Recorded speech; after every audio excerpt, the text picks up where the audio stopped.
మరి మేము మా హయాంలో జగన్మోహన్ రెడ్డి గారి హయాంలో 17 గవర్నమెంట్ మెడికల్ కాలేజ్ తీసుకురావాలనేటువంటి ఉద్దేశంతో ఏ విధంగా మేము అడుగులు ముందుకు వేసి ఒక 7 మేము తీసుకొచ్చి అందులో ఒక 5 ప్రారంభించాము. ఇంకా మిగతావి కొన్ని కంప్లీట్ అయినవి, కొన్ని కంప్లీట్ కానటువంటి ఆ 10 కాలేజీలను పీపీపీ అని ముసిగేసి ప్రైవేటైజేషన్ అని చెప్పి ఏ విధంగా చంద్రబాబు నాయుడు గారు ఈ కాలేజీలని ప్రైవేటైజేషన్ పేరుతో అమ్ముకుంటున్నారో, ఒక స్కామ్ చేస్తున్నారనేటువంటి విషయాలన్నీ కూడా గవర్నర్ గారితో మా నాయకుడు జగన్మోహన్ రెడ్డి గారు చెప్పటము అండ్ ఈ కోటి సంతకాల సేకరణ రాష్ట్ర వ్యాప్తంగా 175 నియోజకవర్గాల్లో ఏ విధంగా దీన్ని చేపట్టాము, ప్రజలు స్వచ్ఛందంగా ఎలా వచ్చి ఈ కార్యక్రమంలో భాగమయ్యారు, చంద్రబాబు నాయుడు గారు తీసుకున్నటువంటి మెడికల్ కాలేజ్ ప్రైవేటైజేషన్ నిర్ణయాన్ని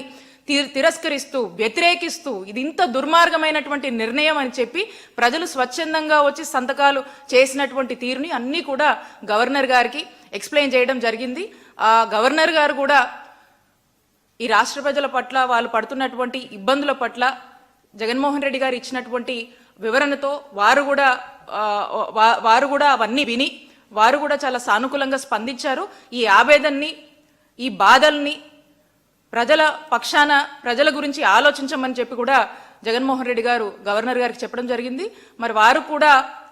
ఒక బాధ్యత గల వ్యక్తిగా అర్థం చేసుకున్నారని చెప్పి మేము భావిస్తున్నాం.